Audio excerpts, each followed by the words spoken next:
Life has a way of changing us when we least expect it. Sometimes we spend so many years caring for others, solving their problems, and putting their needs first that we forget we have our own dreams, hopes, and identity waiting to be rediscovered. Rachel's journey reminds us that love isn't about holding on forever. Real love means giving people the freedom to grow, even when it scares us. It means understanding that change isn't always a loss. Sometimes it's an opportunity for a new beginning. Whether you're a parent watching your child become independent, someone struggling to find your place in life, or simply facing a season of change, remember this. Your story doesn't end when one chapter closes. Often that's exactly when a new one begins. Now I'd love to hear from you. Have you ever reached a point in life where you felt like you needed to rediscover yourself? Or have you ever struggled with letting go of someone you deeply cared about? Share your thoughts in the comments below. I read as many comments as possible, and your experiences may inspire someone else who needs encouragement today. If this story touched your heart, please take a moment to like this video and subscribe to the channel. Your support helps us continue bringing meaningful stories that explore real emotions, life lessons, and the moments that shape who we become. And don't forget to turn on notifications so you never miss a new story. Thank you for watching, thank you for being here, and thank you for sharing this journey with us. Until next time, take care of yourself, cherish the people you love, and remember, sometimes the most important relationship you'll ever build is the one you have with yourself. See you in the next story.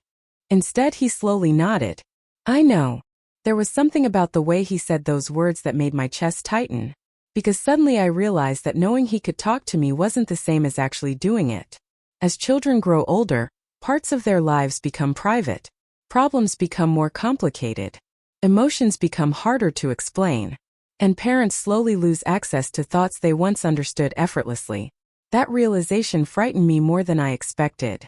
Not because Ethan was pulling away, but because I wasn't sure how to stop it. And for the first time in many years, I wondered whether stopping it was even possible, or if this was simply what growing up looked like. What I didn't know then was that this quiet evening would become the beginning of a much larger change. A change that would force both of us to confront fears we had been avoiding for years. And neither of us was ready for what came next. Thank you so much for staying with me until the end of this story. That evening arrived wrapped in silence. The moment I heard his footsteps, I knew something was wrong. A mother notices these things. Not because we're magical. Not because we can read minds. But because years of paying attention teaches us to recognize even the smallest changes. His footsteps were slower. His posture was different. His energy felt heavy. When he finally entered the kitchen, I immediately saw it in his face. Something was weighing on him. Everything okay? I asked. He hesitated. Only for a second. But I noticed. Then he nodded. Yeah. One simple word. Most people would have accepted it. But mothers learn a language nobody teaches. We learn to hear what isn't being said. That yeah wasn't confidence. It wasn't reassurance. It wasn't truth. It sounded tired, confused, overwhelmed. I watched him move through the kitchen. For a brief moment I saw both versions of him at once. The adult standing before me, and the frightened child he used to be. The instinct to protect him surged through me immediately. No matter how old children become, that instinct never fully disappears. You know, I said carefully, if something's bothering you, you can always talk to me. He paused. For a moment I thought he might brush it off. The next moment he was driving himself across town. Life moved forward while I was busy surviving it. Looking back now, I realize something happened during those years. Something subtle. Something gradual. Something I didn't recognize until much later. My life slowly stopped belonging to me. Every decision became connected to Ethan. Where I lived. Where I worked. How I spent money. Who I spent time with. Even opportunities that might have improved my own life were often set aside because they didn't fit the life I was building for him. At the time it didn't feel like sacrifice. It felt natural. Felt like love. Because it was love. At least in the beginning. But love can sometimes transform into something else without us noticing. The line between caring for someone and needing to be needed is thinner than most people realize. And over the years I crossed that line without seeing it. My purpose became tied to being useful, being necessary, being the person Ethan relied on. The problem with building your identity around being needed is that children eventually grow up. And when they do, they begin creating lives that don't revolve around their parents. I understood this intellectually, but emotionally, I wasn't prepared. The realization arrived on a cold Thursday evening.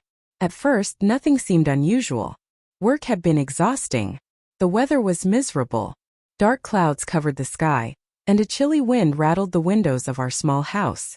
I was standing in the kitchen preparing dinner when I heard the front door open. Normally, Ethan entered the house with energy. He'd call out a greeting. Tell me something funny that happened during the day. Complain about traffic. Ask what smelled so good. There was always noise. Always movement. Always life. But not that evening. I would smile and nod. But mothers see things differently. Whenever I looked at Ethan, I didn't only see the young man standing in front of me. I also saw every version of him that had come before. I saw the little boy who used to run into my bedroom during thunderstorms. I saw the child who refused to sleep without his favorite blanket. I saw the nervous 6-year-old holding my hand on his first day of school. I saw the teenager pretending not to need me while secretly relying on me more than he would ever admit. Those memories never disappeared. They lived quietly beneath the surface, appearing whenever I looked at him. And perhaps that's why letting go felt so impossible. Because no matter how much time passed, part of me still felt responsible for protecting him. The truth is that it had always been just the two of us. Ethan's father left when Ethan was still very young. There was no dramatic argument. No explosive betrayal. One day he simply stopped being present. At first he called occasionally, then less frequently, then not at all. Eventually, silence replaced promises. For a long time I was angry. Not because he left me, but because he left Ethan. Children deserve consistency. They deserve someone who stays. When it became clear that nobody else was coming to help, I accepted a reality I hadn't planned for.